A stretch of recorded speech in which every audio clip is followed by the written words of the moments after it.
Thank you, Minister Garu, for coming for this. To all the dignitaries on the dais and in front of the dais, investors, people who are interested in the tourism sector. So I'll respond to Suresh Garu's comments first, and then I'll get into what I wanted to get into. See, as far as the state is concerned, I think there's a lot of work to do. But for Vishakhapatnam, what we are intending to do is revisit our master plan and consult some very good people, combination of Indian and international thinkers, and incorporate this thought process of how to make it walking friendly. So definitely we'll do it. We cannot do it in all parts of the city. Certain parts are very concentrated. But in areas where tourists can move around, certain pockets, I think definitely we can do it. We will take that up. Making it very experiences focused, I think something you said towards the end, and all of you here, I have to think about it. There is an approach of a cost-based approach. I want to minimize cost in my investment because the customer can't pay. But I think instead if we take a value-based approach, that if you generate value, customers will come. That I think is a shift that is necessary. I see a lot of people operating in the cost approach. Let me cut costs on ingredients, let me cut costs on staff, let me cut costs on facilities, and hence I'll make a profit. But instead if it is a value-based approach, as Mr. Jerry said, there's a lot of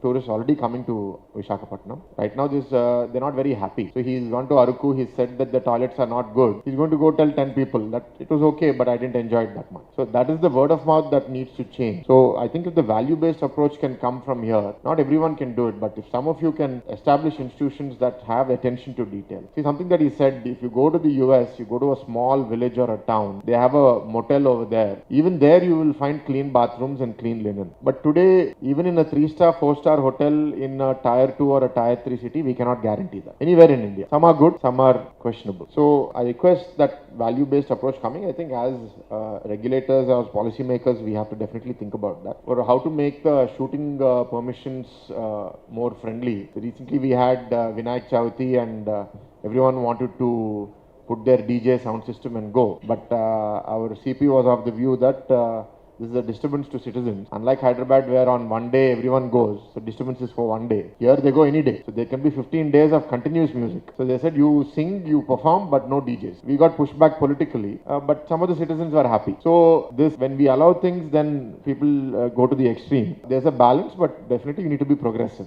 We need to identify at least certain pockets where silent policing can happen instead of overt policing, and that's a behavior change that will take time. Hygiene is a serious issue. We're all very concerned about it. Food hygiene, beverages hygiene, toilet hygiene, just common area hygiene, everywhere is bad. Right? I'm seeing the reels on Instagram where how they make juices. I'm horrified. I'm like, anywhere they go, they're offering me a juice. I'm like, no, I don't want a juice. I don't know what's being put into that. So, and one of my friends had written an article that the amount of emphasis that goes into pharma regulation, drug regulation, equal, if not more, should go into food regulation. Because pharma we consume when we're sick, but food we're eating every day, and the food is killing us.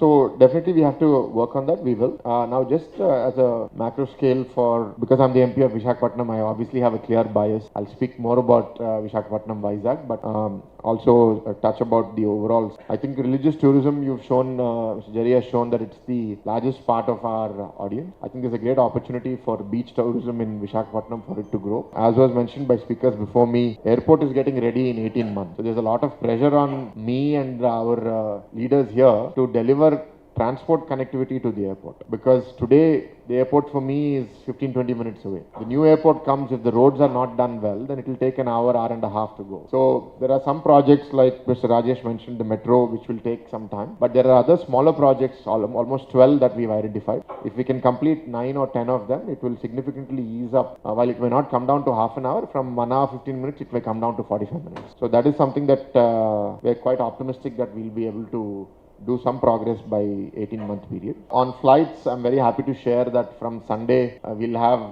2 new flights starting between Visakhapatnam and Vijayawada. So earlier there was only 1 flight from Visakhapatnam to Vijayawada for the last couple of years. Now starting Sunday, we'll have 2 flights going from here to Vijayawada in the morning and 1 flight coming back. And similarly from Vijayawada, 1 flight coming from there to here in the morning and 2 coming from there to here in the evening. So flight connectivity will go up. We've been asking for more Vande Bharat trains here. Recently we've started from here to Durg, and that is also picking up. Vande Bharats are one thing, but the traffic in the city is getting clogged because of the lane upgradation. A lot of train travelers are complaining that we're reaching till Duvada and then after that we're getting stuck and trains are not moving. So some upgradations are happening there. I think definitely once they happen, train travel also will become much faster. Medical tourism, I think like Suresh Garu mentioned, now everybody thinks medical tourism means getting them inside the hospital, making money, sending them back. So that has to evolve. We have the medical city area in Visakhapatnam where I think a lot of civic amenities can be developed. That's one area definitely that we'll focus on. There's I think 30 plus drain, a lot of physical waste that is being pumped into the ocean today. In various parts of the coast of Visakhapatnam.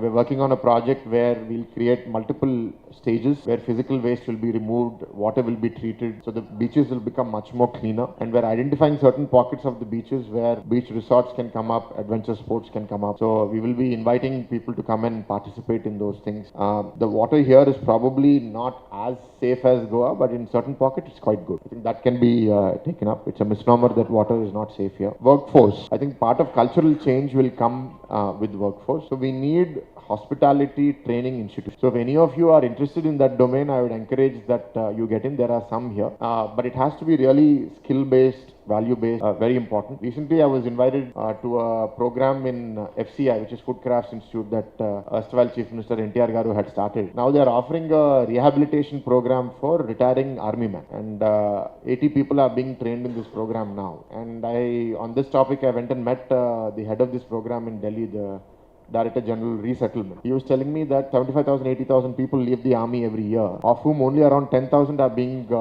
trained or rehabilitated back into the workforce. Out of the remaining 60, 70,000, either they choose not to take the training because they want to go back to their hometown, or there is no avenue. So he sees very real potential of increasing this 10,000 to 30,000 people in the next 2 years. So there's a tremendous opportunity because defense is willing to pay. All you need to do is set up the institution that provides the quality. So as it is, we are asking them to collaborate with Geetam because today we have a huge hospitality workforce. I wanted to share with everybody over here. We started this hospitality workforce about 4 years ago in Geetam, and we had maybe 300-400 people in horticulture, housekeeping.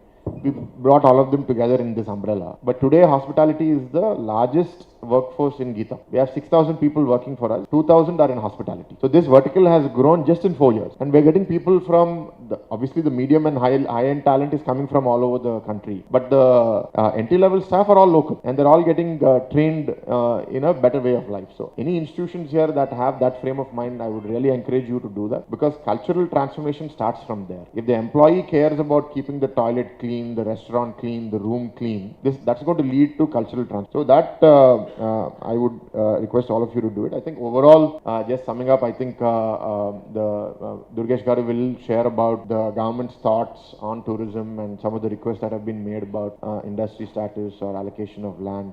Definitely help is required from the government, and as Suresh Garu said, does the government want to take certain decisions or not, or it's only going to be stuck in rhetoric? We don't want to be stuck in rhetoric, but we want to be realistic also. We can't offer the moon. What we can offer, we should be clear, and we should deliver on that, and I think definitely people will come forward. We are very, very bullish because we had a meeting with the Hotels and Restaurants Association prior to elections as a part of the campaign. They had said that they want a certain simple thing, like 10:30 they're forcing us to close our restaurants and hotels. Can you make it until 12? I said, why, what is the problem? They said, no sir, the rule says 12, but somehow the interpreters of that rule are not allowing us to do it. So now I'm very happy to share that we discussed internally and the CP has announced that the time is being extended from 10:30 p.m. to 12 a.m.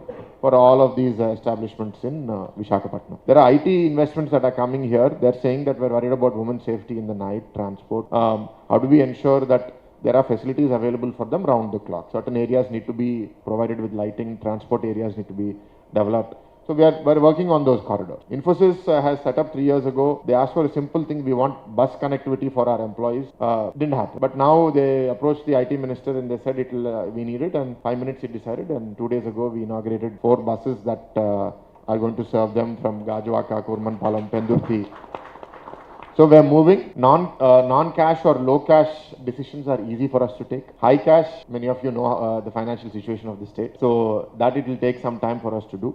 But to create enabling policy to invite people to come and invest in this area, ideas are there with you. We will be the facilitators. We want to shape it in such a way that there is a clear vision for the entire region, the greater Uttarandhra region. Another idea I'll give you. I had gone for the Paiditalamma festival in Vijayanagaram, which is a huge festival. 3 lakh people visit there every year. Imagine 3 lakh people organizing in one location over 3 days. Now, I was invited by Aditi Garu, who's the daughter of Ashok Gajpatraj Garu. I was sitting on that fort wall. I was feeling like a king. And then I saw this, the imagery of this fort. It's beautiful. It's a huge fort. But we haven't done anything about this. You go to Rajasthan, every small fort will have some prominence, some story. People will go there, they'll spend half a day there. We haven't done that here. So there are natural and man-made features in this greater Uttarandhra region that can be converted into good tourism opportunities. It's about being able to package them effectively and communicate. See, in the US, they'll do huge marketing. You go there, it'll be some small fountain. People will want to go. So I think that attitude needs to come. We have a lot of things. There are things that need to be facilitated. Some public good investments need to come from the government. We can't expect private sector to do it. But the public good, strategically, we can't spray and pray. We'll be focused. We'll say we want to do these 2 projects or 3 projects, do them well, and we'll seek the support of all of you in the audience. Please do reach out. I mean, as a local representative, I'm always here. Any policy decision needs to be made, you can obviously meet the minister. And in these 5 years, we would like to see drastic change in the way tourism is working, not just in Visakhapatnam, but in the entire state of Andhra Pradesh. Thank you.